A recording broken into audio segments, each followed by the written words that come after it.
ابن المأمون العباسي ابن الخليفة كان يعيش في قصر في بغداد، وكان مرفها منعما، خدم، حشم، أموال، ثراء. وكم في هذه القصور من فقراء، شلون؟ كم في هذه القصور وهذه المياثر من فقراء لأنهم ما قنعوا برزق الله وما التفتوا للآخرة. كان ابن الخليفة كل يوم يجلس منذ الفجر إلى المساء، يفتح النافذة وينظر إلى نهر دجلة والبياعين والسوق والناس، ينظر إليهم مع أنه في قصر، لكنه يشعر بالملل، يشعر بالضيق، يشعر بالهم والغم، عنده كل شيء لكن ما يعرف الابتسامة، عنده الأرصدة والأموال لكن ما يعرف النعيم. هذا ابن الخليفة كان جالسا كل يوم ينظر، فلفت نظره رجلا أو رجل كل يوم بعد الفجر بعد الصلاة يعمل حمالا، يحمل لهذا بدرهم ولهذا بدرهم، يعمل بجد. فإذا جاء الضحى نظر إليه ماذا يفعل؟ يذهب إلى نهر دجلة فيتوضأ، ثم يصلي ركعات صلاة الضحى، ثم يرجع يعمل حتى إذا جاء وقت الظهر صلى الظهر، ثم يراه يذهب يخرج من جيبه كسرة خبز فيضعها في النهر، ثم يأكل منها، ثم يستظل بظل شجرة وينام القيلولة، ثم يقوم فيعمل إلى غروب الشمس ويذهب مع الناس، كل يوم على هذه الحال. فأراد أن يصنع معروفا لهذا الرجل، قال لجنده: أترون هذا الرجل كل يوم يعمل نفس المكان بنفس الجهد، شكله مسكين فقير، ائتوني به. أراد أن يسلي نفسه، هكذا بعض الأغنياء، أراد أن يرفه عن نفسه أحيانا بمساعدة الآخرين من باب التسلية فقط، أو الترفيه عن النفس، أو تغيير الروتين.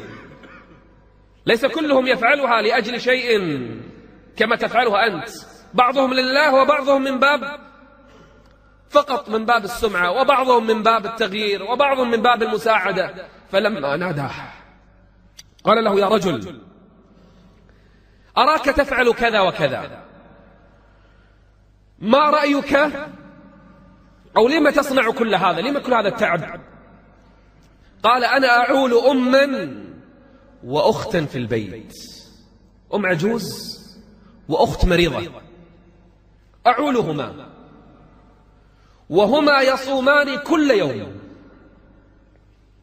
أعمل وأشتغل ليشتري آخر اليوم طعاما أذهب بالطعام إليهما. هذه حياتي، ما عندي شيء أخشه، كل يوم أشتغل علشان بس الطعام أوصل لهم.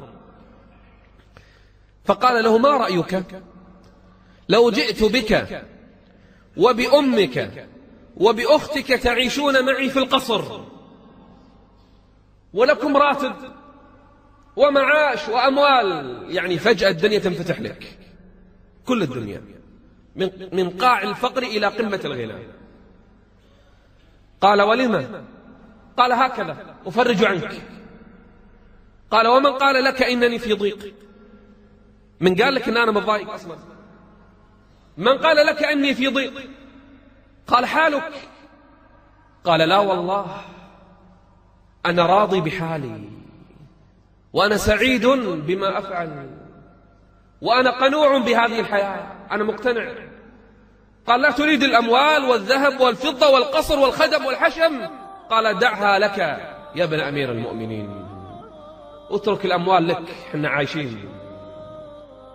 فلما ذهب جلس ابن الخليفة يبكي على حاله وعلى فقره الحقيقي، فقال للخدم: لا تخبروا أحدا بخروجي. فتقنع وهرب من القصر ولم يرجع منذ ذلك الحين. يروى أنه ذهب إلى رجل يعمل حدادا، فجاءه يعمل عنده خادم ما يعرف من هو، فجلس يعمل خادما يأتيه قوت يومه كل يوم، وصار عابدا صالحا ذاكرا مصليا إلى آخر حياته. والخليفة بحث عنه في كل البلاد فلم يجد. لما اقتربت وفاته وكان صغيرا قال لسيده: أرجوك أخبر أبي بحالي وأعلمه بموتي. قال: ومن أبوك؟ قال: الخليفة.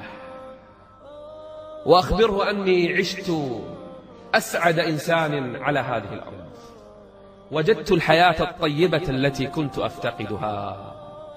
من عمل صالحا من ذكر أو أنثى وهو مؤمن فلنحيينه حياة طيبة.